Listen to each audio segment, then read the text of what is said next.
que empezar entonces por esta parte. ¿Por qué entonces? No, por favor, estoy diciendo a la puerta.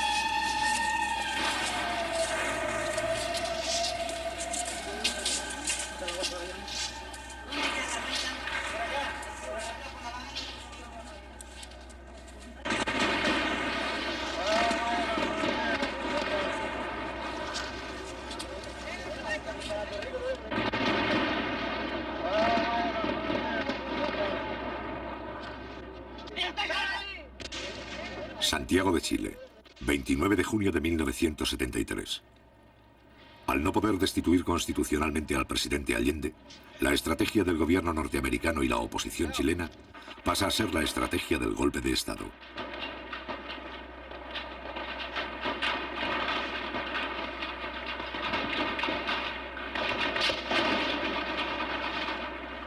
Después de su fracaso en las elecciones presidenciales de marzo de 1973, la oposición inicia la aplicación rigurosa de un plan insurreccional.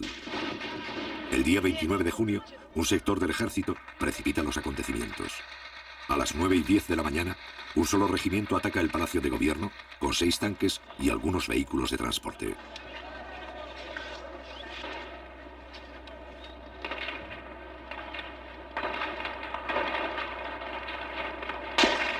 Un poco más tarde, un corresponsal argentino filma su propia muerte.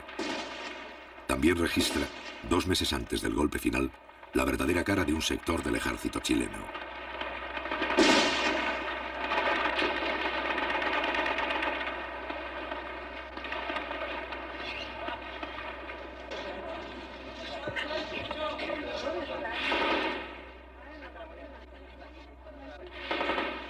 Durante una hora, los tanques intercambian disparos con los carabineros de la Guardia Presidencial, que se encuentran en el interior del Palacio de la Moneda. En estos primeros instantes mueren 22 personas.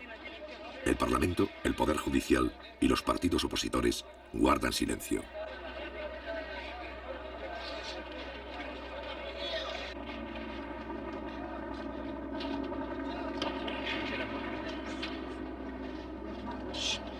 Sin embargo, las tropas golpistas no reciben el apoyo del resto de las Fuerzas Armadas.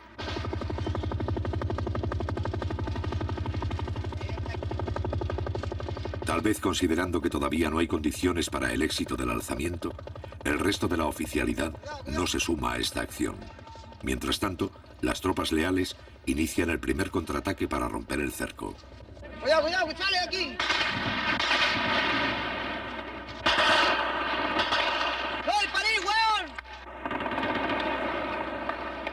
A las 10:30 se movilizan más soldados leales en dirección al centro de la ciudad.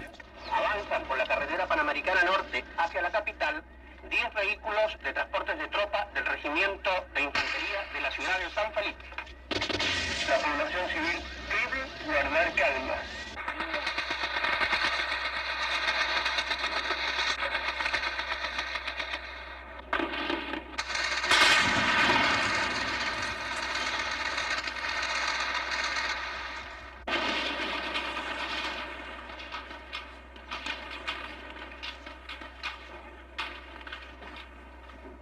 Al cabo de un breve enfrentamiento, los tanques sublevados inician la retirada.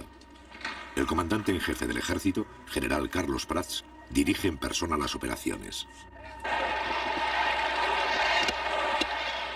A las 11 de la mañana, cuando todavía se combate, el presidente de la República entra en el Palacio de Gobierno.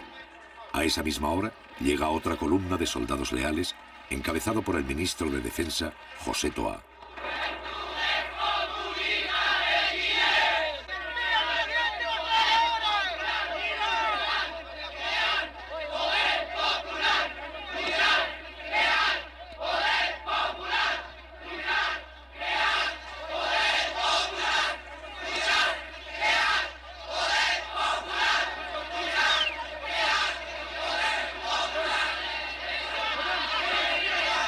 Si bien la situación empieza a controlarse, todavía hay algunas fuerzas que no se han rendido. En su retirada, los tanques siguen haciendo fuego. José Toá, ministro de Defensa, intenta infundir calma ante el peligro de un nuevo enfrentamiento. En esta acción es secundado por el general Pickering. Ministro, si no controlamos aquí hasta aquí crear una masacre, oiga, por favor, a ver si usted me ayuda. Váyanse, hombre, váyanse, hombre. Váyanse, por favor, porque si no pueden morir algunos de ustedes.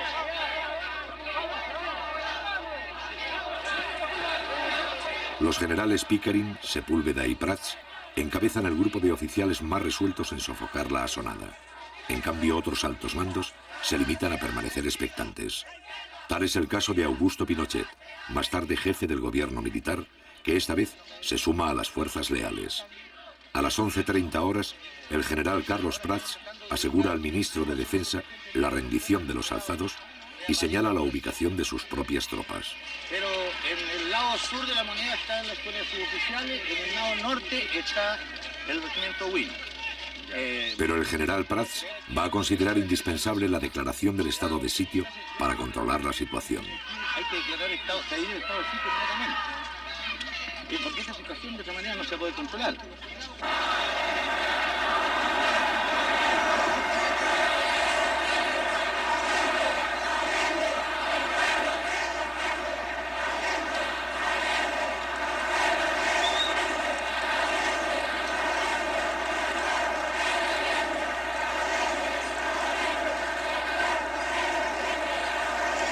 A las 12 del día, cuando ya está confirmada la derrota del alzamiento, el Partido Demócrata Cristiano manifiesta su apoyo al régimen constitucional.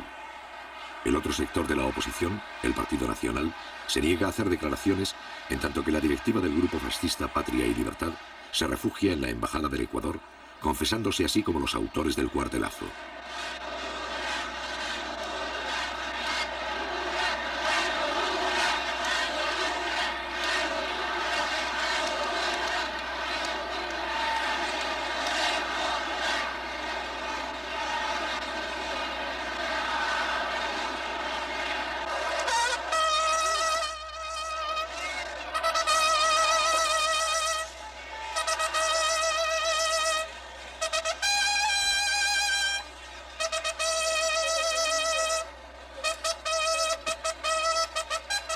A las 6 de la tarde, la bandera presidencial es arriada por la guardia que ha defendido el palacio.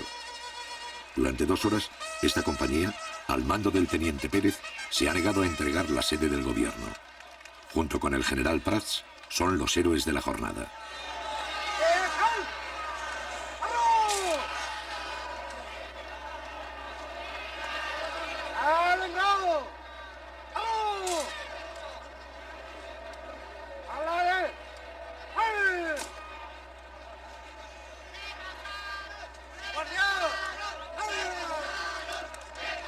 La facilidad con que se ha aplastado el conato de golpe abre muchas interrogantes. La sublevación indica que una parte de la oficialidad simpatiza con ella y que solo el temor a tener que enfrentarse a otras unidades del ejército impide que se sumen a la rebelión. En consecuencia, Allende se apoya en los oficiales constitucionalistas y descarta las acciones que puedan debilitar el carácter legal de su gobierno.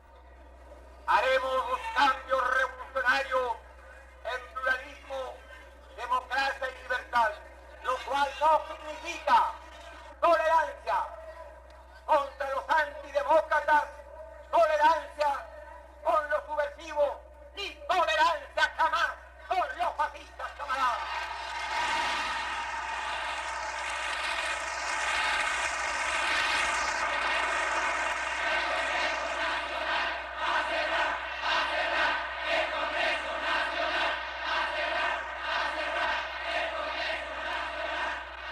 Tienen que entender cuál es la real posición de este gobierno. No voy porque sería absurdo cerrar el Congreso. No lo voy a hacer.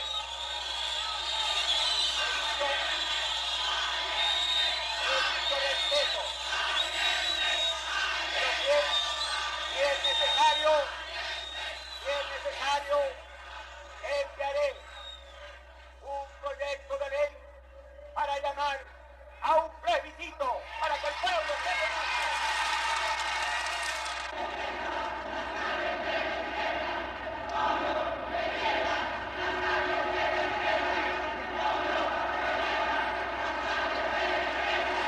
Al otro día, Allende solicita al Congreso la aplicación del estado de sitio. Mientras tanto, desde la mañana del 29 de junio, los trabajadores de izquierda asumen el control de fábricas, empresas, minas y centros agrícolas a lo largo de todo Chile.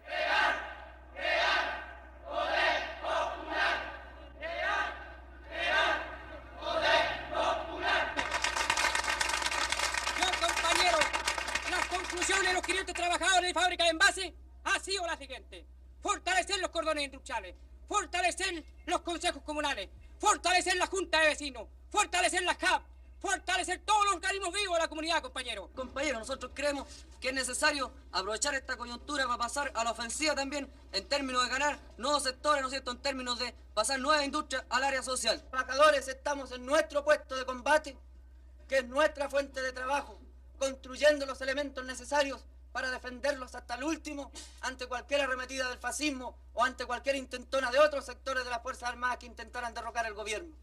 Nosotros creemos que debemos asegurar bien nuestro puesto de combate, que está en las industrias primero.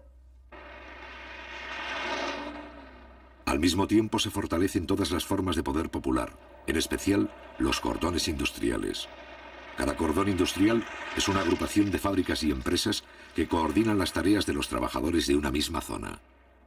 En las principales ciudades del país se han constituido 31 cordones industriales, de los cuales 8 pertenecen a Santiago. Compañero, ¿a qué representa usted aquí? Cordón Macul, compañero. ¿Usted, compañero, a qué Cordón Macul. ¿Usted, compañero, a qué Cordón Cerrillo, Maipú. ¿Usted, compañero, a qué representa? Cordón Cerrillo. ¿Usted, compañero, a qué Cordón Vicuña Maquena. ¿Usted, compañero, a qué Cordón Vicuña Maquena. Compañero, ¿a qué representa? Cordón O'Higgins. ¿Qué representa? El sindical del Partido Radical. Con el apoyo de los cordones, el gobierno pone bajo el control permanente del Estado algunas fábricas de carácter estratégico, utilizando para ello los mecanismos legales. Compañeros, como todos sabemos, grupos fascistas intentaron derribar el gobierno y al parecer todavía existen ramificaciones de ello. Por lo tanto, sigue el peligro latente contra un proceso que ha iniciado y tomado en sus manos la clase trabajadora. Hoy se resolvió lo que sigue, teniendo presente que la industria de envases de papel aluminio Alusa ha suspendido la entrega de sus productos, lo que constituye un entorpecimiento de la distribución. Y vistos el Decreto Supremo número 338 y la Ley número 16.464, resuelvo. Primero, requísese el uso y goce del establecimiento industrial, maquinarias y demás elementos necesarios para la producción y o distribución de la fábrica de envases Alusa. El 2 de julio, la ley sobre el estado de sitio propuesta por Allende es sometida a la aprobación del Parlamento. Esta ley consiste en otorgar al jefe del Estado facultades extraordinarias. Mediante ellas, el presidente podría nombrar, trasladar y destituir a los jefes militares que crea conveniente. Ofrezco la palabra. Ofrezco la palabra. Cerrado el debate. Durante los 3 gobiernos anteriores, la implantación del estado de sitio ha sido autorizada 2 veces. Los señores diputados que rechacen la proposición les ruego levantar la mano.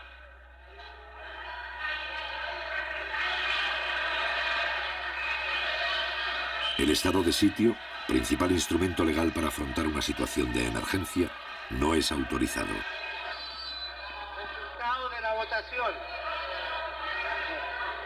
Por la afirmativa 52 votos, por la negativa 81. Queda rechazada la proposición formulada por el Ejecutivo. La iniciativa del Ejecutivo no consigue convencer al Parlamento. Los partidos opositores estiman injustificado conceder a Allende poderes especiales.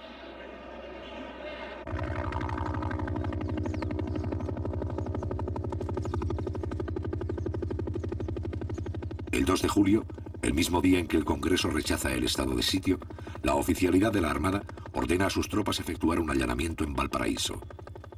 Un año antes, el Parlamento ha promulgado una ley de control de armas que faculta a los militares para efectuar registros en busca de armamento sin orden judicial ni autorización del gobierno.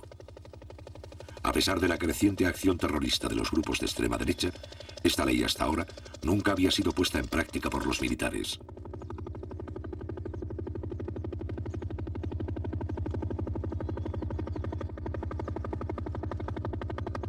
allanamiento incluye el cerco de la industria, la detención temporal de los trabajadores y su posterior interrogatorio.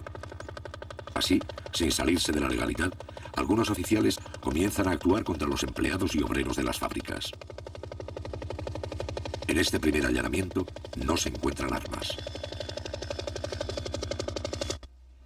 Chile está bajo la agresión del imperialismo norteamericano y un sector de la oligarquía que en octubre del 70 se unió a la ITT y a la CIA para derrocar a este gobierno, pretende repetir una intentona de esa naturaleza. Entonces la lucha en este momento tiene un carácter patriótico y nacional. Chile tiene pleno derecho a regirse de acuerdo con la voluntad de su pueblo. Al mismo tiempo, está en marcha un proceso de transformaciones sociales revolucionarias que tiene como finalidad abrir camino a una sociedad socialista. Frente a la amenaza de golpe de Estado, el Partido Comunista y un sector de la izquierda coinciden con las ideas del presidente Allende. Se trata de evitar un enfrentamiento armado en condiciones que se estiman desfavorables.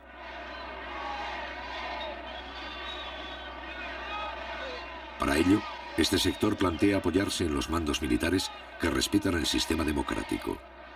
En el plano político, tanto Allende como este sector desean llegar a un acuerdo mínimo con la democracia cristiana.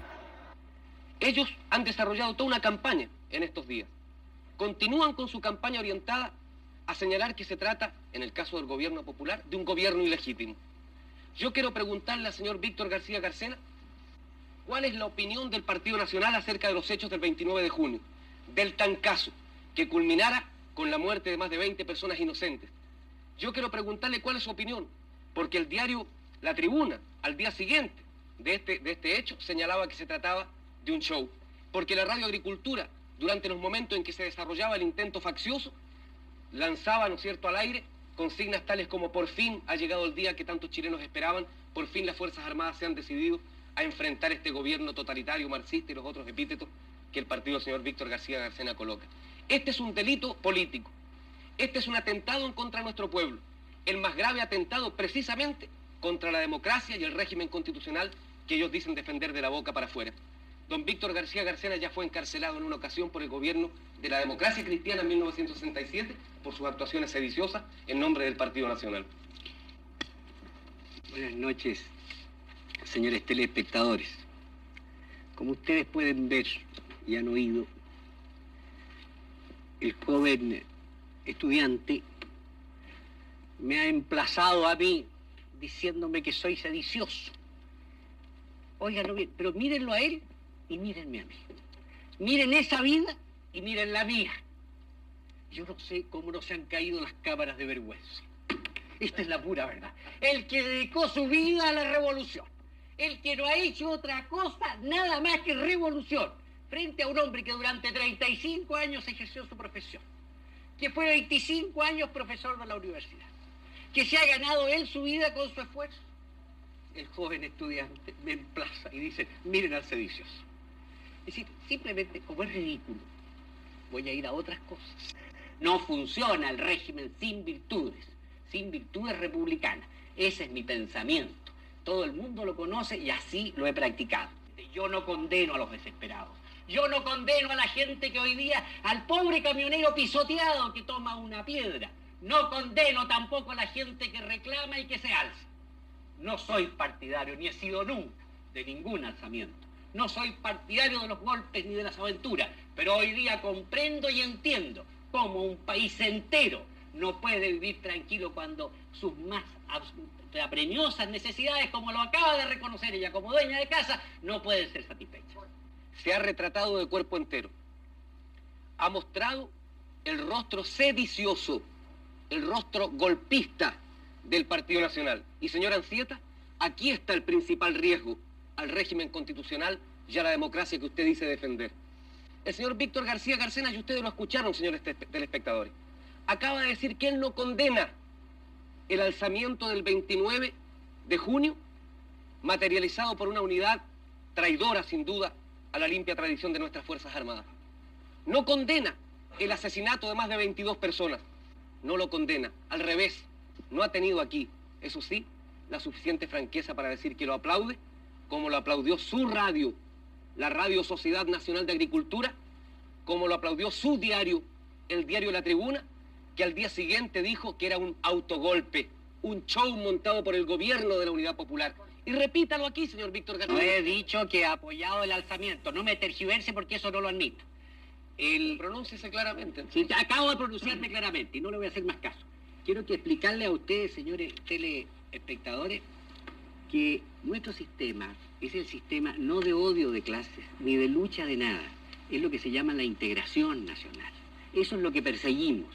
Perseguimos es que todos nos sentamos miembros de una misma patria. Como en Uruguay. Nos sentamos fraternales. ¿Para qué me interviene con otros países que no tienen como nada que Brasil? ver? Usted parece que fuera boliviano. Sí. No se desespere, don Víctor García. Por favor, no se ponga histérico, por favor, permítame continuar. Estos son los problemas. ¿De dónde provienen los atentados en contra de la democracia y de la libertad? Para obstaculizar e impedir el diálogo y para irnos, en definitiva, al camino de la guerra civil, que es el camino que necesita don Víctor García Garcena, la pacífica paloma de la paz que hemos visto aquí frente a las cámaras, que aspira a instaurar en Chile una dictadura fascista igual a la de José María Bordaberry en Uruguay, y si no pronuncia, señor García, a la de Brasil y a la de Bolivia, y lo repito y lo emplazo.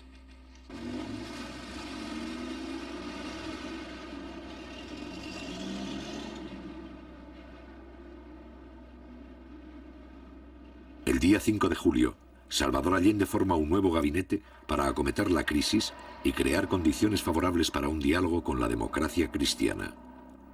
Con este fin, trata de incorporar a una personalidad de este partido. Yo sé perfectamente bien que los procesos revolucionarios sacuden y convulsionan los pueblos, pero sé también que aquí hemos querido y tratamos de hacer algo que otros pueblos no alcanzaron. Una revolución por cauces distintos, de acuerdo a nuestra historia, a nuestra tradición y a nuestra realidad. Espero que todos seamos capaces de escribir una página más para señalar que Chile tiene su propia voluntad creadora y su noble decisión de hacer cada vez más grande la patria.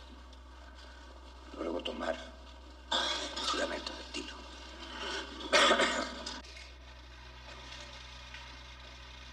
Finalmente quiero esclarecer que llamé al rector de la Universidad Católica, Fernando Castillo, y le pedí que formara parte del gabinete.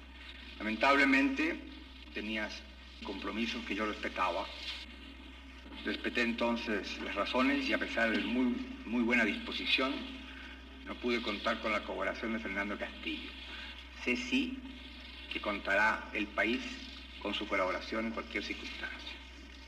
He querido informarles plenamente de esto y además reiterar que tengo confianza en que superaremos las horas difíciles con el esfuerzo de todos. Muchas gracias.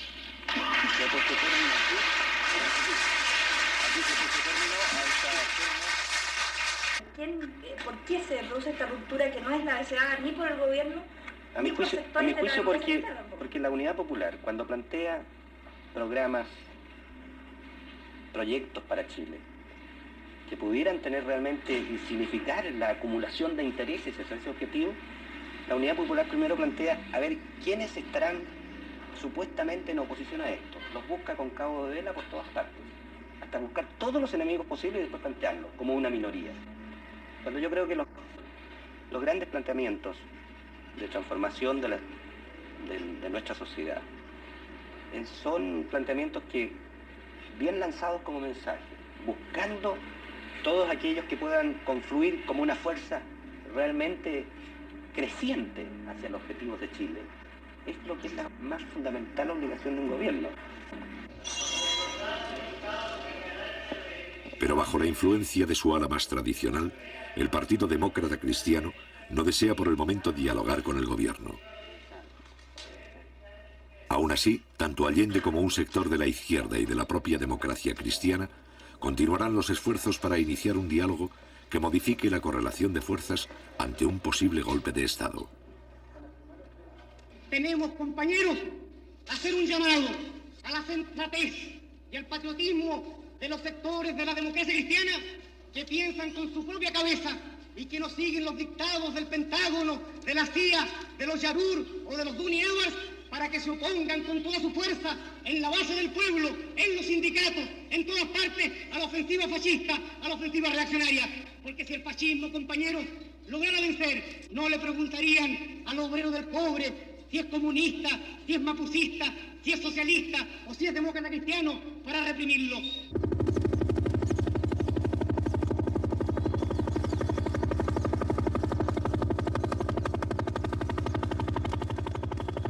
El día 8 de julio, la Infantería de Marina efectúa un allanamiento en Valparaíso. Ese mismo día, la Fuerza Aérea ocupa un cementerio de Santiago con 3 helicópteros. 200 soldados registran las tumbas y los nichos en busca de armamento. En ambos casos, no se encuentran armas.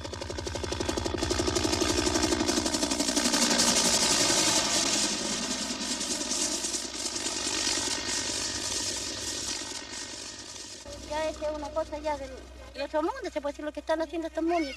Diariamente, pues mira, venir a sacar los muertos. ¿Cómo se le ocurre? ¿A dónde se ha hecho que los muertos? Porque ellos no tienen balas, no tienen nada. ¿Cómo los van a matar? ¿No le parece? Sacarlos los pobrecitos de ahí.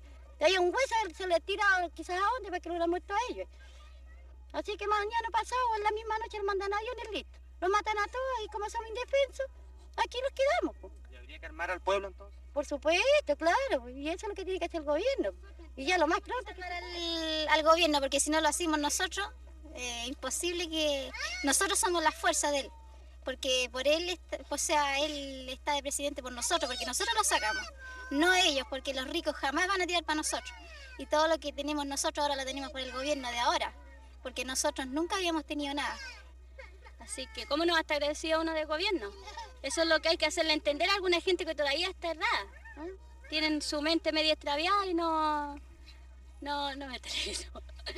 Tienen su mente medio extraviada y no comprenden las obras que se hacen. Uno que está cada día saliendo a trámite cosas, ve lo de arriba, ve el esfuerzo que hacen por los pobladores. Así que... ¿Qué es lo que tenemos que hacer nosotros para defender este gobierno? Unirnos. En primer lugar... Si vienen con armas ellos, ¿cómo le respondemos? Tendríamos que también tener cómo defendernos. ¿Eh? Yo creo que ese es el pensamiento de todos aquí. Al menos aquí nadie tiene un arma en este campamento, nadie. Y usted sabe que con mano, con palo no se puede hacer nada. Si vienen ellos con un arma de fuego no se puede hacer nada. Existen las organizaciones de defensa por parte de los trabajadores. Existen las brigadas que en un momento determinado pudieran moverse. Pero no existen los elementos populares para defender las industrias, ni existen los elementos populares siquiera para movilizar trabajadores en una franca disposición de combate o de lucha callejera contra algunos sectores militares o algunos sectores del fascismo provistos de esos elementos. ¡Crear! ¡Milicia popular! ¡Crear! ¡Milicia popular! ¡Crear! ¡Poder! El día 12 de julio, el Partido Socialista hace pública su posición frente a la amenaza de golpe. Los soldados, marinos, aviadores y carabineros no pueden prestarse en ningún momento y bajo ninguna circunstancia para asesinar trabajadores. Y llegado el caso de que algunos oficiales se alzaran, los oficiales, suboficiales, clase y soldados no tienen la obligación de prestarle obediencia. Aún más claro, no solo tienen el deber de negarse a acatar órdenes que signifiquen disparar contra el pueblo o participar en aventuras golpistas contra el gobierno o los trabajadores, sino que oponerse activamente a ellas. La burguesía debe estar clara que no puede actuar impunemente.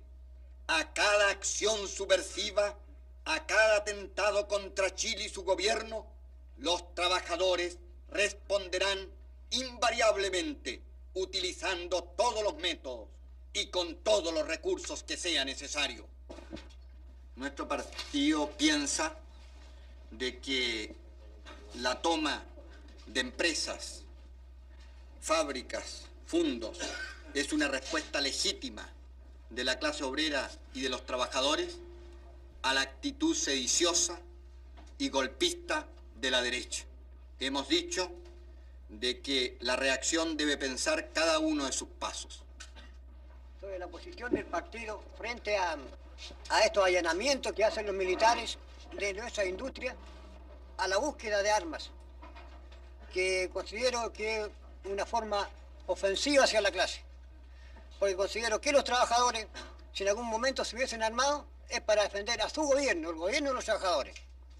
Entonces, usted como abogado y jurista, ¿cierto?, podría explicarnos cuándo es legal, ¿no es cierto?, y cuándo es ilegal. Porque aquí aparece una cosa. Nosotros apareceríamos en la ilegalidad tratando de defender al gobierno de los trabajadores, como trabajadores mismos, si tomásemos la precaución de adquirir algún armamento. Yo creo que el pueblo, para defender a su gobierno, debe recurrir a todos los medios de que disponga. El problema de las armas pasa a vincularse con el problema de la ocupación de empresas. Para un sector de la Unidad Popular, encabezado por los comunistas, la expropiación indiscriminada de fábricas constituye un error, pues debilita la imagen legal del gobierno. En cambio, para el otro sector, conducido por el Partido Socialista, la ocupación de industrias representa una forma útil de movilización que ayuda a preparar y organizar la lucha que se avecina.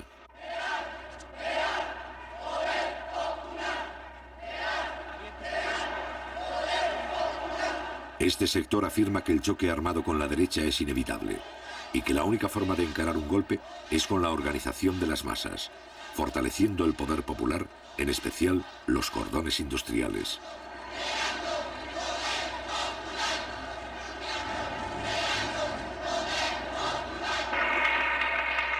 Hoy, compañeros, es tarea también para ponerle una muralla a los reaccionarios y salir adelante la formación de los cordones industriales en todo el país.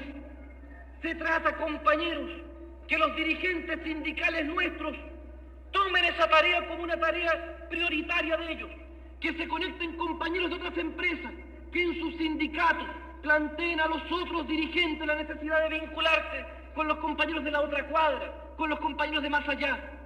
Y así, compañeros, vamos construyendo esa fuerza popular que es la base para avanzar, que es la muralla para detener los intentos de la reacción.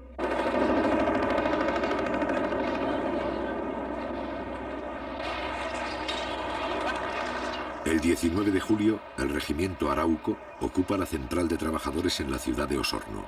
Al otro día, personal de la Marina realiza otro allanamiento en Concepción. En ambos casos no se encuentran armas.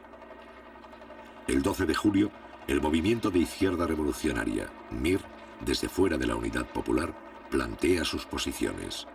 A lo largo y ancho del país se oye un solo grito que resuena en las fábricas, fundos, poblaciones y liceos, en los cuarteles del pueblo.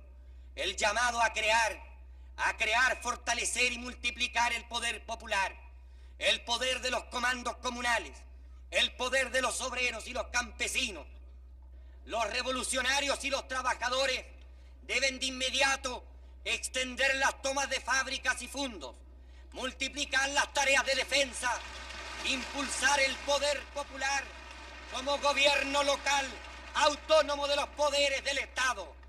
Los suboficiales y carabineros deberán desobedecer las órdenes de los oficiales golpistas. Y en ese caso, todas las formas de lucha se harán legítimas.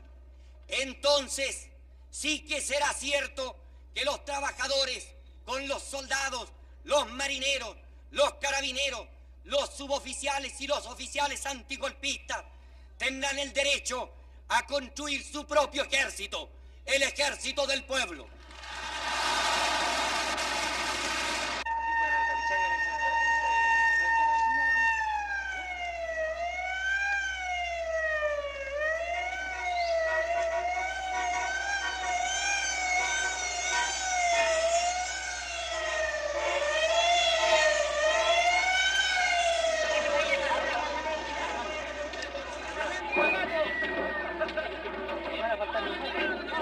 El 19 de julio, los trabajadores del cordón industrial Vicuña-Maquena ocupan la principal carretera de su zona.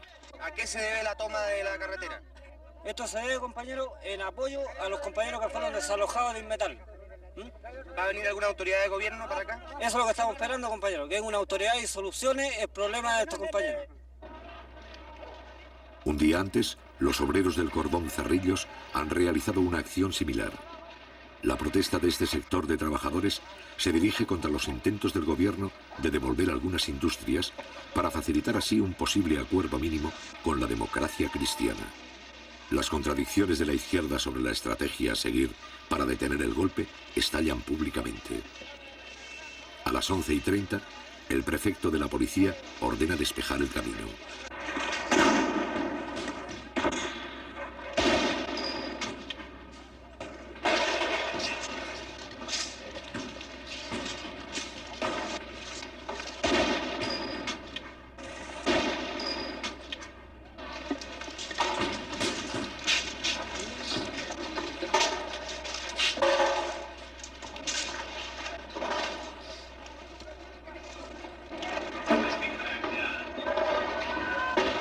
Los carabineros solo pueden avanzar hasta la primera barricada. Más allá, hay 4.000 obreros a lo largo de 7 kilómetros.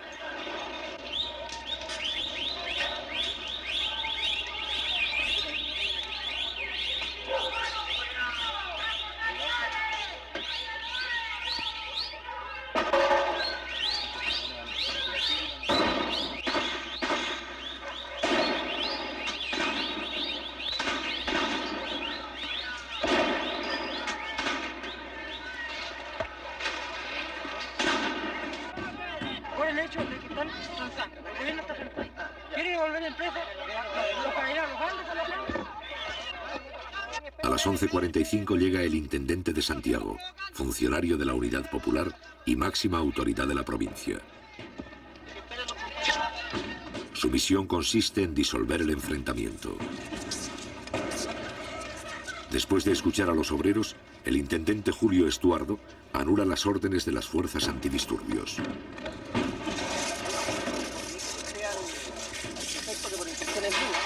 No se va a mover nada aquí y ustedes se van a retirar a 2 cuadras más allá. ¿Ah? Así que retírate las fuerzas policiales, ojalá más allá de Avenida Mata, ¿ah? Y comuníquele al prefecto que es una instrucción mía. Ya, gracias. La policía debe retirarse, pero el problema de las fábricas ocupadas va a seguir debatiéndose con la presencia de los delegados de la Central Única de Trabajadores. La CUT determinó una comisión que iba a ver los casos de las industrias que están hoy día en manos de los trabajadores. Y esa comisión está hoy día estudiando esos problemas a través con los organismos que corresponden, Corfo y Ministerio de Economía. Porque aquí hay que tener claro, compañeros, de que hay muchas industrias que no todas las que están tomadas, porque hoy día en Santiago hay una cantidad enorme de industrias tomadas, no todas van a poder ser pasadas al área social, por diferentes razones. Además, cuando la CUT lanzó el llamado de tomarse las industrias en caso de cualquier intentona golpista, esto significaba, digamos, en épocas críticas, parar la acción del fascismo. Pero en todo caso eso no significa de que indiscriminadamente todo tipo de industria va a pasar al área social, porque por allí también hay algunos problemas con industrias que están desfinanciadas totalmente y que el Estado, al hacerse cargo de ellas, digamos, en la práctica se hace cargo de callo, cuestión que no puede ser. De manera de que esto se ha estado discutiendo con los compañeros trabajadores afectados de las industrias respectivas. Como le digo, lo que queremos es una pronta decisión de la CUT, sea buena o mala, pero que sea una decisión para que esa no sea un anticuerpo en el seno de los trabajadores, compañeros. Nada más. El problema es que allí hay otras cuestiones de fondo. Esas empresas, por ejemplo, de capitales suizos, ¿qué pasa? De que hay un problema de relaciones internacionales allí. Ahora, ¿pero qué tiene que ver las relaciones internacionales con los problemas de los trabajadores? Tiene que ver mucho, porque el gobierno suizo es uno de los principales socios del Club de París donde se discute y donde se renegocia la deuda externa de Chile, que ustedes saben que por efecto de que después que asumió el gobierno, que estatizó el cobre, por ejemplo, vino un boicot de los yanquis, en donde hoy día el país no tiene divisas, no tiene los créditos que antes tuvo. De manera que esto se renegocia en el Club de París, en donde allí Chile tiene que manejarse con mucha cautela. ¿Ah? Entonces, aquí no se trata de internacionales, se trata de pasar a la red social toda la industria que a nosotros nos interesa, sin transar con nadie, compañero. Ese es el punto. Porque estas cosas, compañero, que usted está explicando en el ámbito internacional, es indudable que los trabajadores en general no lo van a comprender. Si usted no le da unas razones más criollas y con palabras en que todos las entendamos, los compañeros en este caso pueden pasar por sobre los dirigentes que están en la Central Única de Trabajadores.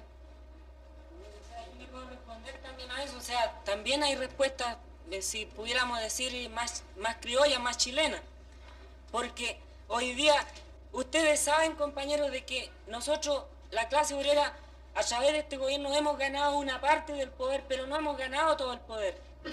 La reacción busca de que las fuerzas del orden, ya sean carabineros o militares, se enfrenten a los trabajadores a través de esa lucha que plantea el compañero y no obedecen a la dirección central aquí.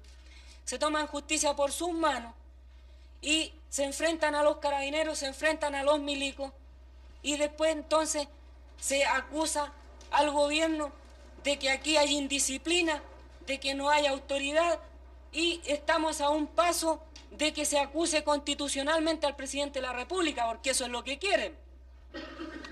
Pero nosotros, compañeros, también tenemos la película bien clara. Se nos pidió organización, que nos organizáramos los obreros, que entráramos a formar los cordones y comenzáramos a organizarnos en todos los frentes. Nos hemos organizado, compañeros, en los frentes poblacionales. Nos hemos organizado en los frentes obreros, en los sindicatos. Nos hemos también organizado en los cordones. Y aún seguimos con la misma cantinela, pues, compañeros, de que no es el momento y de que hay un poder legislativo y hay un poder judicial. Se nos pidió que nos organizáramos desde un comienzo, desde la población hasta el nivel más alto. Y hasta el momento nos hemos organizado, pues, compañeros, y seguimos aún diciendo, el compañero presidente nos sigue pidiendo a nosotros que tengamos calma, que sigamos actuando en esta forma y sigamos organizándonos. ¿Pero para qué? ¿Cuál es el miedo, compañeros, de llegar a presentarnos los obreros en un paro general? Y presentarlo a los pobladores también a su vez y pedir al compañero presidente, como a todo el Poder Ejecutivo, de que una vez por todas se decida, pues, compañero, cuál es el plan que tiene de lucha, cuál es el plan para que nosotros también al organizarnos nos presentemos frente a ellos y pidamos, compañeros, si es necesario, como presentan los de la derecha, que lleguemos a un plebiscito. Nosotros comenzamos el plebiscito, compañeros, por las poblaciones hasta el nivel más alto. Y le aseguro que ganamos de aquí a Huancagua, pues, compañeros, y pasamos de largo, pues, compañeros. Porque tenemos organización dentro de los campamentos, dentro de los cordones industriales, dentro de los sindicatos. Y la CUT, compañeros, está apernando igual todavía, pidiéndonos a nosotros que tengamos calma y que esto no se puede hacer porque esto pertenece a la reina Isabel, el otro pertenece a Suiza, y así, y en fin, compañeros, siguen inventando cosas. La verdad de las cosas, compañeros, es que el pueblo, los obreros ya nos estamos cansando, porque esto es tramitación. Y estamos luchando contra la burocracia y dentro de nosotros mismos, dentro de nuestra propia defensa, de nuestros propios sindicatos, dentro de nuestro propio poder, compañero, como es el CUB, sigue aún la burocracia, pues, compañero. ¿Hasta cuándo? Yo quiero que consultarle a usted, compañero, ¿no tiene usted confianza en el poder popular, compañero? ¿No tiene confianza la CUB en los obreros que hemos ido al frente en el día viernes cuando nos presentamos frente al compañero Allende a gritar y apoyarnos en todo sentido? ¿No tiene confianza el presidente en las organizaciones que nos ha hecho formar? ¿No tiene confianza, compañeros, los diputados apernados que están arriba y que no quieren hacer nada, compañeros? ¿No tienen confianza los senadores, compañeros, que en vez de alegar una causa que nosotros, los obreros, los hemos puesto para que aleguen, para que luchen por nosotros, cuando se levantan los señores de la derecha, lo único que hacen es levantarse el asiento y mandarse a cambiar, pues, compañeros? Ya está bueno de todas estas cosas. Por algo nos hemos organizado y por algo nos estamos reuniendo en esta noche aquí, pues, compañeros, para pedir que si las cosas están en la área social, bueno, tratemos de hacerlas llegar, pues. Las que no sirven, pues, compañeros, dejémoselas a eso, a los derechistas, pues, compañeros. Dejémoselas a los momios. Si no, el gobierno no se puede hacer cargo de esos cachos, que se hagan cargo ellos de esos cachos y nosotros sigamos, pues, compañeros. Vaya usted, pues, compañero, a ir a La Vega, cómo están todas las cosas en el mercado negro y los compañeros nos siguen pidiendo que tengamos calma. ¿Hasta cuándo, pues, compañeros? Si esto ya se está pasando de castaño oscuro.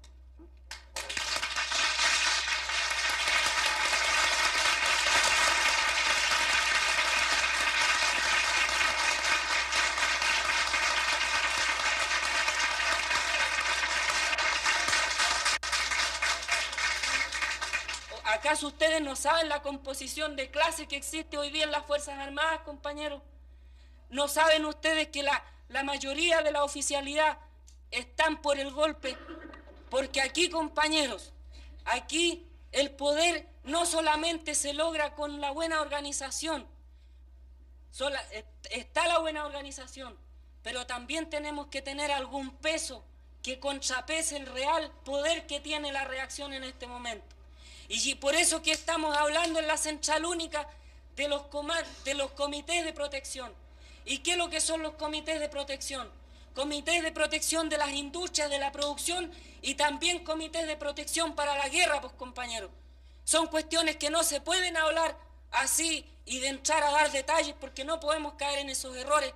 Pero aquí tenemos que prepararnos los trabajadores para entrar al combate en todos los terrenos. Y en esa pelea está hoy día la CUT. Que hayan deficiencias, yo las acepto, compañeros. Pero el problema surge cuando quieren existir organizaciones con cierta dirección paralela al organismo de los trabajadores. Y es por allí donde va mal la cosa. Y por eso, compañeros, es que yo reconozco de que aquí hay muchos compañeros que plantean cuestiones no malintencionadas, pero que son cosas que hay que discutirlas más profundamente, compañeros. No se puede gratuitamente catalogar a tal o cual organización, a tal o cual dirigente, de tal o cual defecto. Porque yo creo que las organizaciones las integramos todos. Y todos tenemos algún grado de responsabilidad. Y ustedes tienen su organización, pues, compañeros, para plantear este tipo de problemas. Y estamos de acuerdo de que aquí hay que buscar las salidas correspondientes a los problemas que hoy día están planteados. Pero no nos olvidemos, compañeros, de que aquí hay un gobierno que está presidido por el compañero Allende y que tenemos que obedecer a esa dirección, que hay un organismo que son los trabajadores y que hay organismos que son los partidos de la clase que también entregan orientación, pues, compañeros.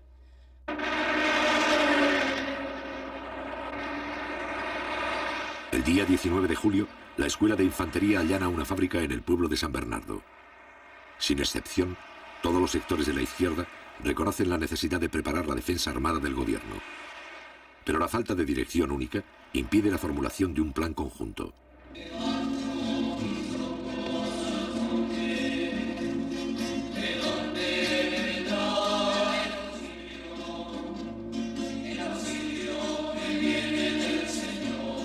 El 20 de julio, en vista de la creciente ola de violencia, la Iglesia Católica lanza públicamente un llamado en favor del entendimiento pacífico.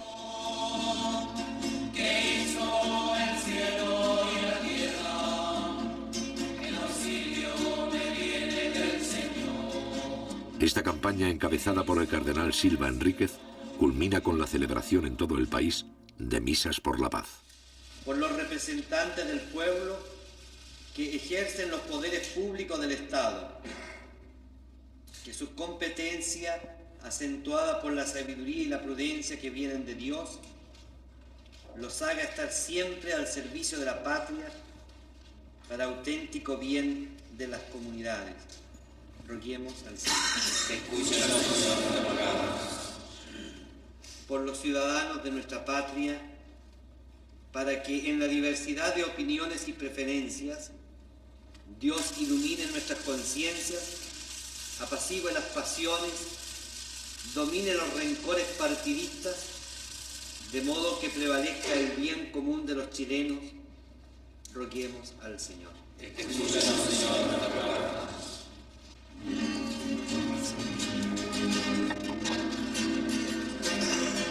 El llamado a la pacificación que hace la Iglesia coloca a algunos jefes de la democracia cristiana en una posición difícil. Durante 20 días se han negado a aceptar el diálogo con Allende. Si ahora no deponen su actitud, entrarán en contradicción con la posición pública de la Iglesia.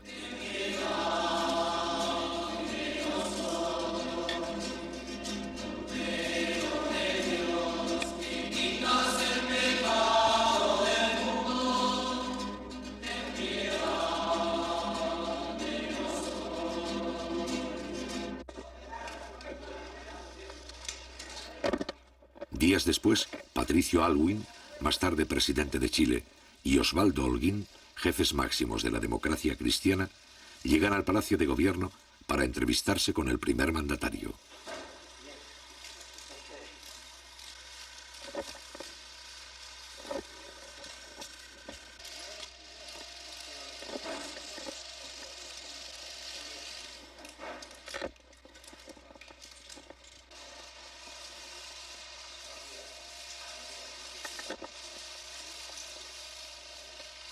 Consciente de las discrepancias, pero convencido de su estrategia, Allende se muestra dispuesto a lograr un entendimiento mínimo que evite la ruptura constitucional.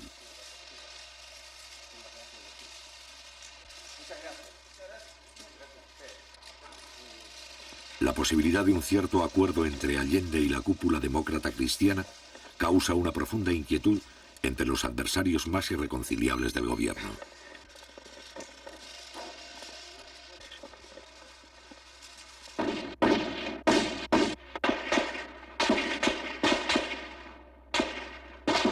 El 27 de julio, a la 1:30 de la madrugada, la extrema derecha asesina al comandante Arturo Araya Peters, edecán naval del presidente Allende.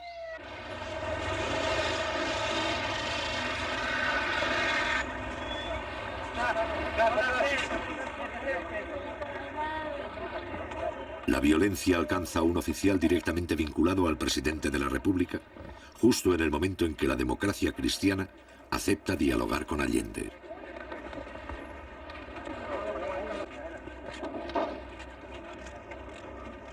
Hombre de confianza del presidente, Araya se había convertido en el principal enlace entre el gobierno y los oficiales constitucionalistas de la Marina.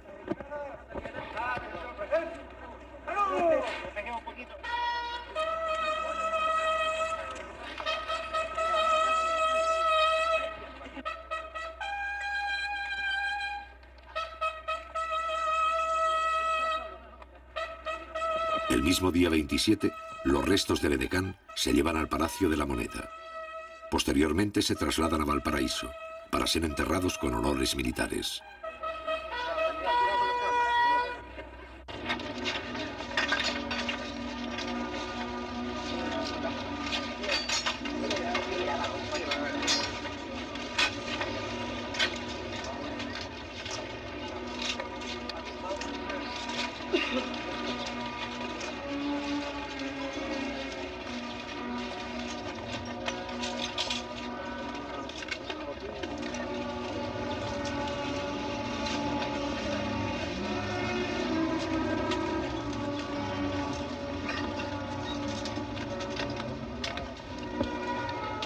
Durante 40 años, las Fuerzas Armadas chilenas no han necesitado intervenir para asegurar la continuidad del sistema.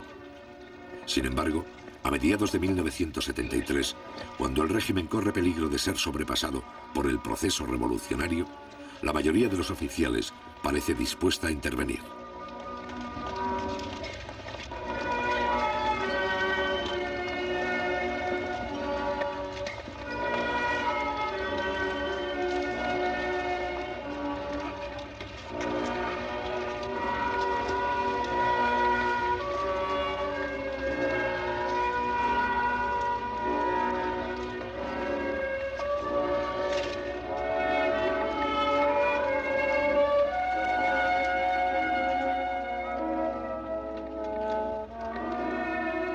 Meses más tarde, en su exilio de Buenos Aires y antes de ser asesinado, el general Carlos Prats declara que una de las razones para eliminar al comandante Araya era impedir que Allende se informara de lo que estaba ocurriendo en los círculos militares de Valparaíso.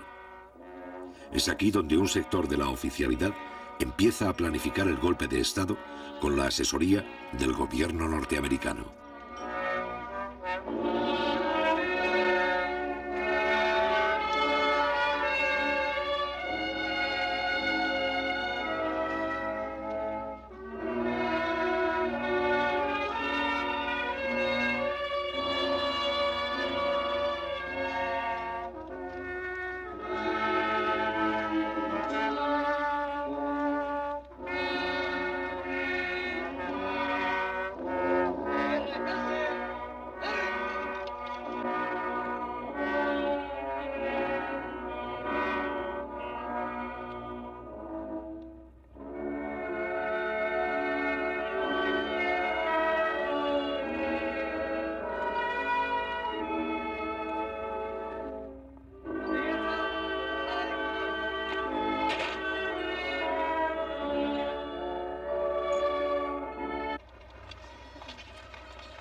Raúl Montero, jefe de la Armada, defensor de la Constitución, la muerte de Arturo Araya significa la pérdida de uno de sus mejores oficiales constitucionalistas. Para Allende, este es uno de los peores momentos que debe afrontar durante su mandato. Para José Toribio Merino, más tarde miembro del gobierno militar, la muerte del edecán no altera sus planes.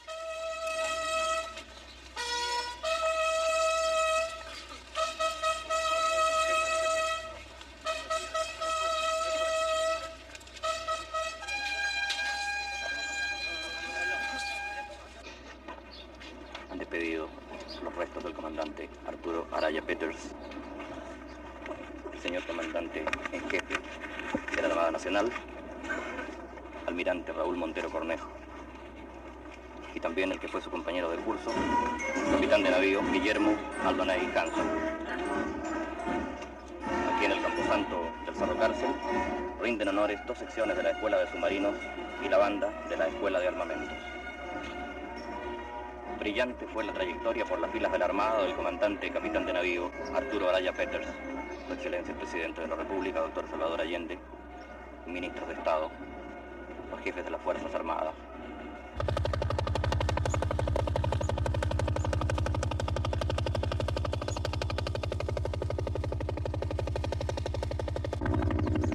Los allanamientos en busca de armas se intensifican. El día 3 de agosto, los militares rodean una de las principales fábricas del cordón Cerrillos de Santiago. Estos operativos permiten a los oficiales reconocer el terreno y estudiar la reacción de los trabajadores. A su vez, acostumbran a la tropa a enfrentarse con la población civil y vigilan el comportamiento de sus propios soldados. Al otro día, la 5ª División del Ejército ocupa el barrio industrial de Punta Arenas. Hasta la fecha, los militares han realizado 27 allanamientos en todo el país sin encontrar armas. Por primera vez en un operativo se utilizan tanques.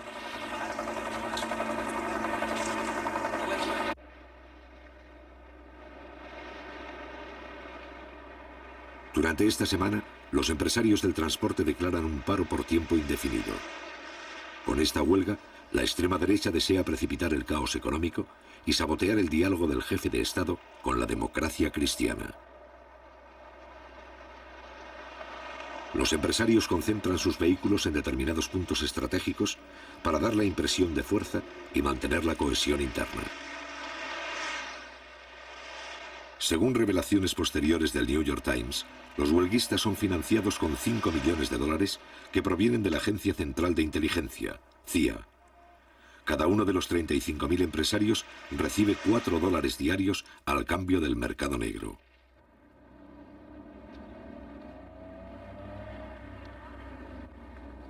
Mientras tanto, en los jardines del Congreso, tal como sucedió con la huelga del cobre, las mujeres de los camioneros recolectan dinero y víveres entre la población. El día 31 de julio, el gobierno decreta la reanudación legal de faenas y envía tractores para remolcar los vehículos paralizados hasta Santiago. Sin embargo, los empresarios se oponen por la fuerza y acusan al gobierno de atentar contra la propiedad privada. Estos hechos son filmados por el Canal 13 de televisión, que simpatiza con la huelga. Días más tarde, el Parlamento, en combinación con los periodistas de la oposición, transforman el incidente en un escándalo. El Congreso pide al Canal 13 que vuelva a emitir su versión filmada de los hechos como elemento de juicio para los señores parlamentarios.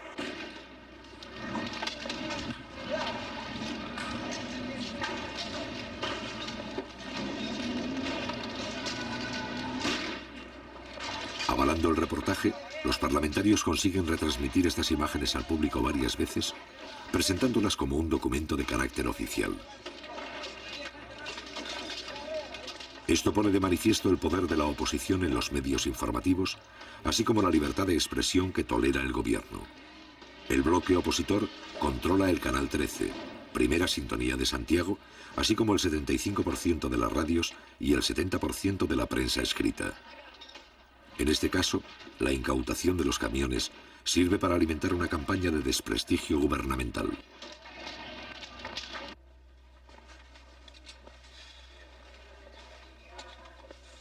Mientras esto ocurre en el Parlamento, los contactos entre Allende y la democracia cristiana llegan a un punto muerto. La directiva de este partido plantea al jefe del Estado 3 condiciones. Debe someterse a la autoridad del Congreso y renunciar así a las facultades presidenciales que otros mandatarios de Chile tuvieron. Debe retroceder en su política de nacionalizaciones. Y finalmente, debe incorporar en puestos claves de gobierno a militares que cuentan con la exclusiva confianza de la democracia cristiana. En respuesta, el presidente Allende se opone a esta capitulación. El mismo día, la democracia cristiana suspende el diálogo.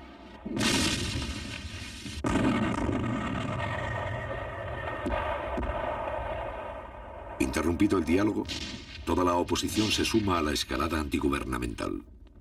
Durante julio y agosto, los grupos terroristas, entrenados por los servicios de inteligencia norteamericanos, realizan 250 atentados con dinamita y bombas incendiarias.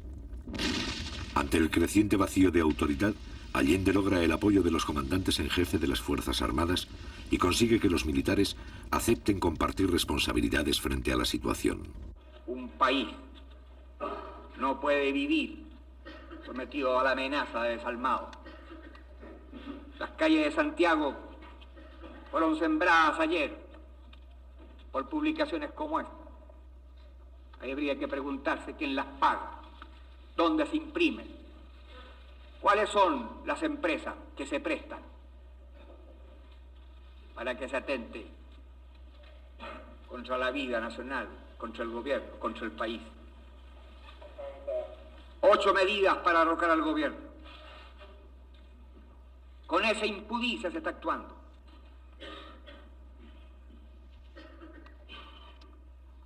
Este gabinete tiene que terminar con el paro fascista de los transportistas, con la decisión del que manejará implacablemente la ley, y sabiendo además que cuenta con la solidaridad de la inmensa mayoría de los chilenos, que quieren evitar por todos los medios la guerra civil en nuestra patria. El 9 de agosto quedan incorporados al gobierno los altos mandos militares. El general Prats, jefe natural de los oficiales leales, ocupa el Ministerio de Defensa.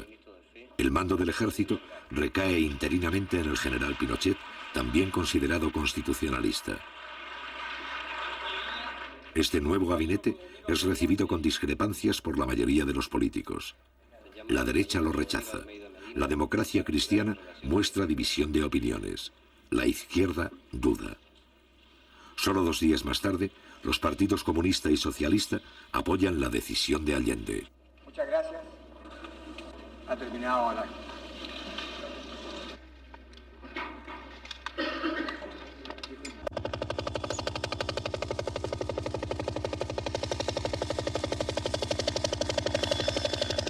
El 11 de agosto se realiza la primera gestión del gabinete cívico-militar para requisar camiones. Sin embargo, las iniciativas de los altos mandos chocan con la mayoría de los oficiales que miran con simpatías el paro y se muestran hostiles para sancionar a los huelguistas. Esto pone en evidencia que una parte del aparato militar también está implicado en la ofensiva contra el gobierno. Según revelaciones posteriores de la prensa norteamericana, William Colby, exdirector de la CIA, nunca desmintió el apoyo de su cuerpo en la preparación y sostenimiento económico de la huelga, al ser interrogado por la Cámara de Representantes en Washington en octubre de 1973.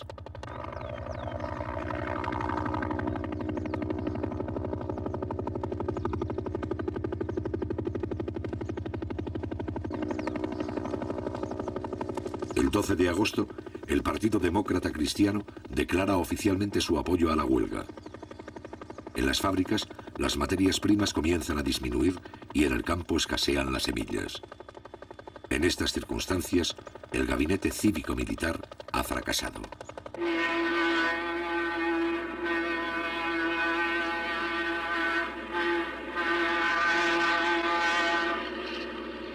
Pero la respuesta popular frente a la huelga continúa. El gobierno y sus partidarios movilizan brigadas para llevar los productos a los centros de distribución. Ante el cierre del comercio, una parte de la población apoya las juntas de abastecimiento y fortalece los llamados almacenes populares. Cada almacén popular está formado por los vecinos de un sector que compra los alimentos directamente al Estado y los vende a precio de costo. En poco tiempo, la mitad de Santiago se beneficia con el abastecimiento directo.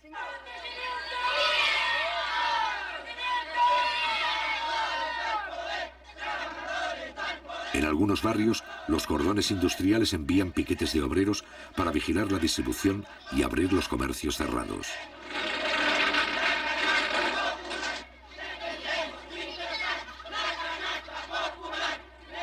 En este momento y por primera vez, el poder popular se adelanta a la policía en el mantenimiento del orden público y el control de los comerciantes. Tenga la bondad de retirarse los niños. Porque este no es un paro de obreros, compañero. Este es un paro de empresarios de camiones. Yo no creo que haya un obrero ahí que tenga un camión que esté paralizado. Los que están paralizados, los que tienen flotas de camiones. Y esos son los que están manteniendo esta huelga inútil. Este paro es netamente político. Este es un paro netamente político de que están perjudicados nosotros los pobladores. Nosotros estamos pagando todas estas tremendas colitas aquí. Si la cuestión de los camiones se ponen a trabajar, se termina esta cuestión de cola. Pero los trabajadores conscientes salimos a la calle, salimos, luchamos y cumplimos nuestra misión como trabajadores, defendiendo toda la fuente de trabajo y seguimos produciendo y cargando mercaderías para allá y para acá a pulso, cosa que en la población no le faltara ningún alimento. Eso se lo demostramos todos los trabajadores, al compañero presidente, a la autoridad de gobierno. Un sector de los transportistas que apoya al gobierno organiza convoyes para mantener la distribución de alimentos entre las provincias. La población también desarrolla un sistema de abastecimiento por familia denominado canasta popular.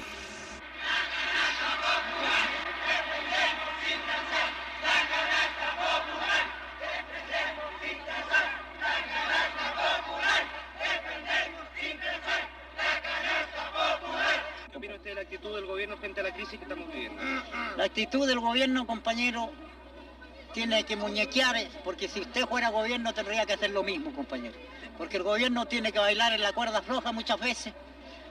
Yo creo, compañero, no es culpa del gobierno. Para mí, como socialista marxista del año 32, a esta parte, compañero, porque yo estuve en la pelea en la República Socialista, a Mamaduque Groves, compañero, y a otro, después que cayó en un error el compañero Groves. Cuando el pueblo le pedía las armas, compañero, y él siendo militar no las entregó, compañero. Claro que habría sido, compañero, una matanza incontrolada, compañero, porque allí quizás que habría pasado, porque si ahora mismo, compañero, a nosotros nos falta mucho, digo yo, de tener un buen frente, que lo tenemos en todas las poblaciones. Tenemos organización antifascista, compañero, y comités de defensa, pero nos falta un poquitito de coordinación provincial y nacional, compañero, para actuar en un solo frente. Porque que no los vaya a pasar aquí si viene el enfrentamiento como pasó en España, compañero, que visión de algunos partidos, compañero, y los anarcos sindicalistas por un lado, los socialistas por otro, y se montó el fascismo de Franco, compañero, en el poder. Mientras tanto, en Valparaíso, un grupo de la marinería detecta la conspiración naval e informa a varios jefes de la izquierda. Esta acción es descubierta por los altos mandos y los marinos son acusados de amotinamiento, encarcelados y sometidos a tortura.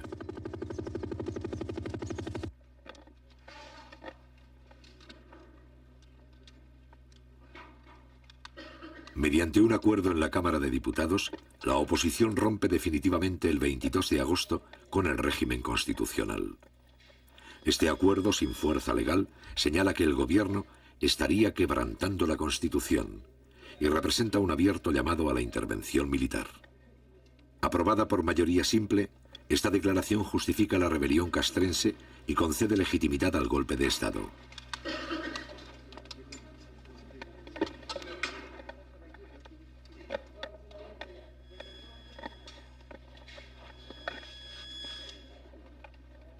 A partir de ese momento, los hechos se precipitan. Un grupo de mujeres se congrega frente a la casa del comandante en jefe del ejército, general Carlos Prats, jefe natural de los oficiales que respetan el sistema democrático. La manifestación, donde participan las esposas de 6 generales, es para señalar a Carlos Prats de que ya no tiene el apoyo de la cúpula militar. Al otro día, la Junta de Generales le niega su respaldo y Carlos Prats resuelve presentar la renuncia.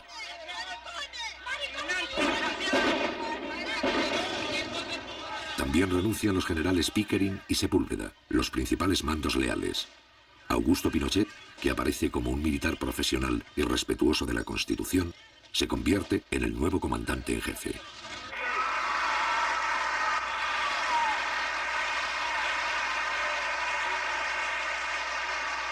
Mientras la conspiración avanza, la oposición civil inicia la última ofensiva. El 14 de agosto, en la Universidad Católica, las mujeres del movimiento Poder Femenino se reúnen para apoyar la huelga del transporte. Es por eso que esta lucha de los transportistas, que ya se libró en octubre, esta vez tiene que ser una batalla hasta las últimas consecuencias. Así lo hemos entendido todos los que estamos apoyando a los transportistas en su justa lucha.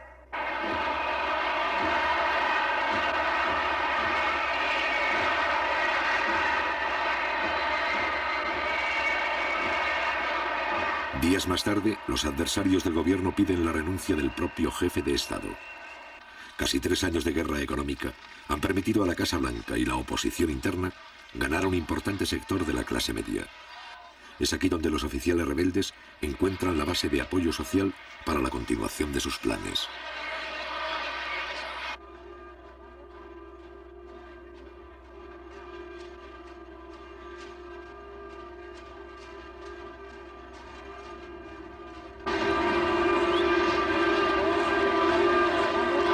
El día 4 de septiembre se cumple el 3er aniversario del triunfo electoral de Salvador Allende. A pesar de la crisis, los simpatizantes del gobierno realizan una de las concentraciones más grandes de la historia política del país.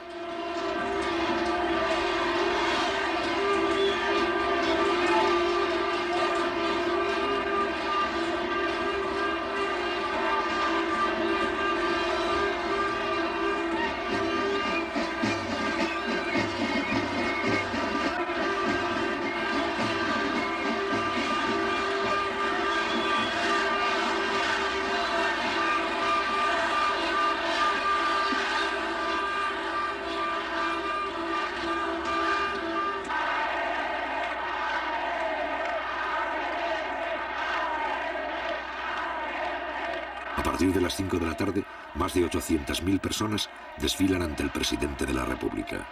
3 días después, Salvador Allende informa a sus colaboradores que desea convocar un plebiscito para resolver por la vía democrática la continuidad del gobierno. La fecha marcada para dar a conocer públicamente este plebiscito es el día 11 de septiembre. Mientras tanto, el desfile continúa. Al mono que especula, cortarle la pisula, y que no fuera poco, cortarle los 2 cocos. Al mono que especula, cortarle la pisula. A parar la religión, a parar la religión. Estudia comunista de Chile. Allende, Allende, el pueblo que defiende. Allende, Allende, el pueblo que defiende. Allende, Allende, el pueblo que defiende.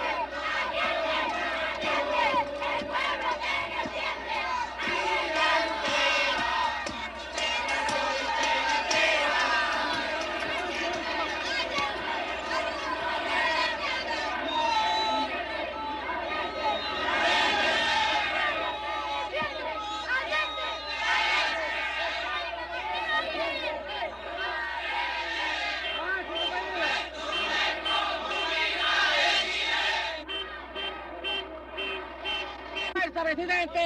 ¡Mucha fuerza! ¡Viva María Chillo!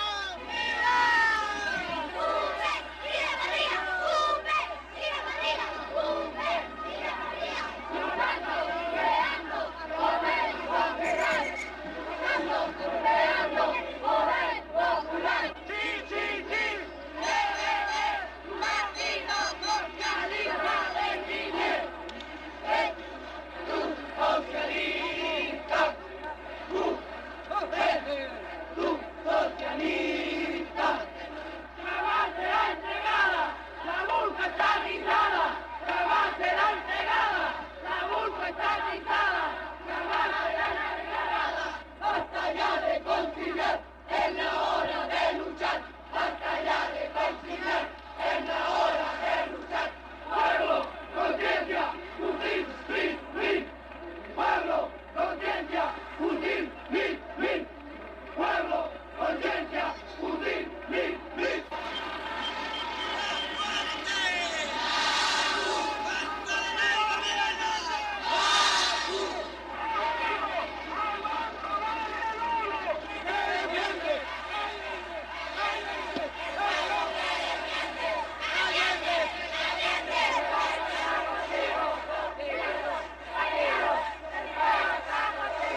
Frente a este pueblo movilizado, pero sin armas, va a entrar en acción el último recurso de la oposición interna y del Departamento de Estado norteamericano.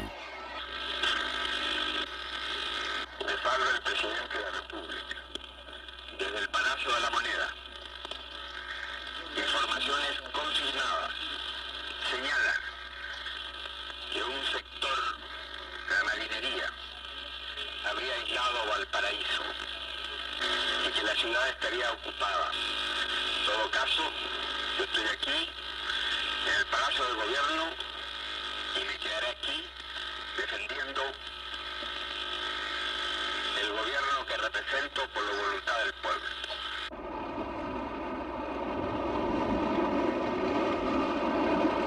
El 11 de septiembre, la Armada desencadena el golpe de Estado en el puerto de Valparaíso. Al mismo tiempo, 4 destructores norteamericanos se acercan a las costas chilenas para participar en la Operación Unitas y mantienen contacto permanente con los golpistas. A las 7:30, el presidente Allende ha llegado al Palacio de la Moneda para impartir las primeras instrucciones.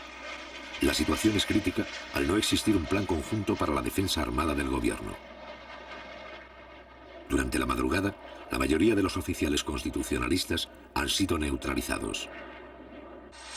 A las 8 de la mañana, algunos aparatos de la Fuerza Aérea empiezan a sobrevolar la capital. A las 8:20, los jefes de la sublevación exigen la renuncia del jefe de Estado y le ofrecen un avión para que abandone el país. A las 9:15, el presidente constitucional se prepara para combatir y habla nuevamente por radio. La Fuerza Aérea ha bombardeado las torres de Radio Portales y Radio Corporación. Ante estos hechos, solo me cabe decirle a los trabajadores, yo no voy a renunciar.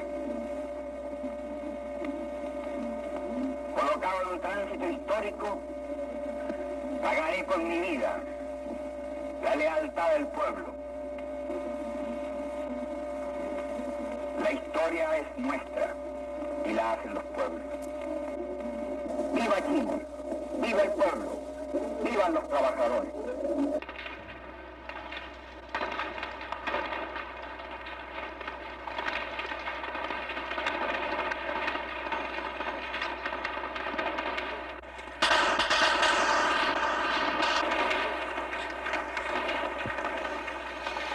Al cabo de algunas horas de resistencia, los militares envían a Salvador Allende un ultimátum. Si no se rinde, la aviación iniciará el bombardeo.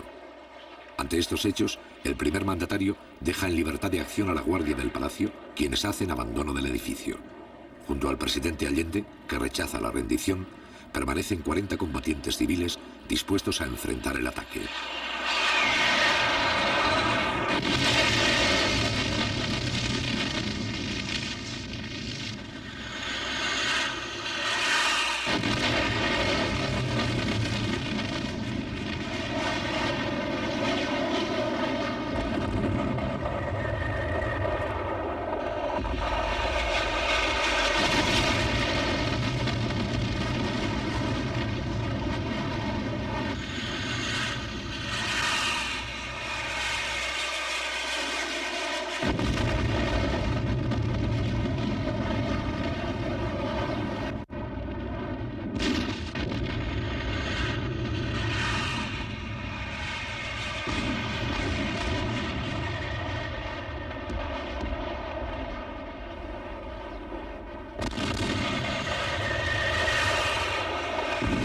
A pesar del bombardeo, los defensores del palacio resisten 3 horas.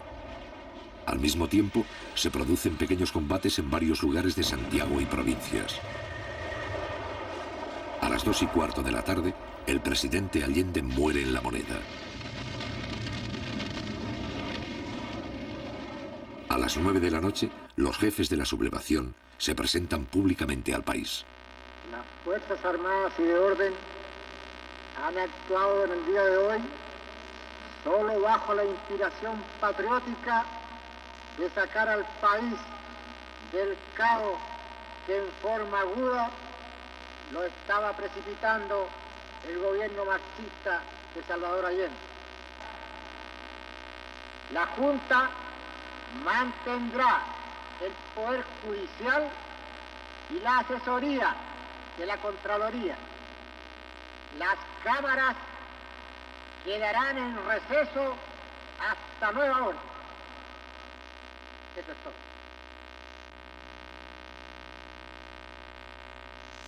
Tal vez sea triste que se haya quebrado una tradición democrática que en este continente era larga. Pero cuando el Estado pierde sus calidades, vienen aquellos que por mandato mantener su vigencia, asumir ese cargo. Hoy lo hacemos. Estamos seguros que Chile entero tiene que comprender el sacrificio que nos significa. No se trata de aplastar tendencias o corrientes ideológicas, ni de ejercer venganzas personales, sino, como dije, de restablecer el orden público y volver al país por la senda del cumplimiento de la Constitución y las leyes de la República.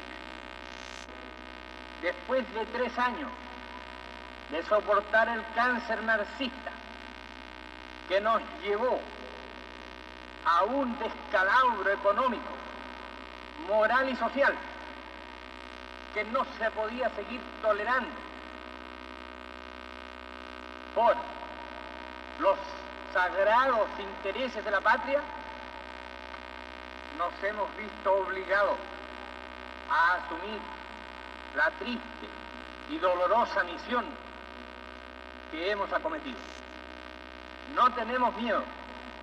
Sabemos la responsabilidad enorme que cargará sobre nuestros hombros, pero tenemos la certeza, la seguridad de que la enorme mayoría del pueblo chileno está con nosotros, está dispuesto a luchar contra el marxismo, está dispuesto a extirparlo hasta las últimas consecuencias.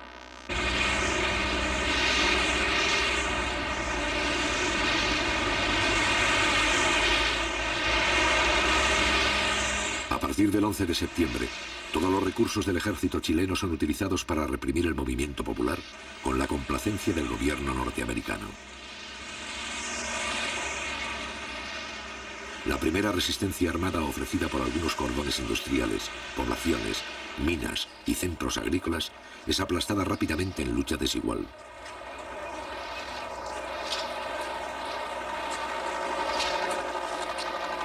Cientos de personas pierden la vida y los principales campos deportivos se convierten en campos de concentración. La democracia representativa más larga de la historia de América Latina ha dejado de existir. Sin embargo, a partir del mismo día 11 de septiembre, las fuerzas democráticas comienzan a reorganizarse poco a poco en la clandestinidad y adoptan numerosas formas de resistencia. La batalla de Chile no ha terminado.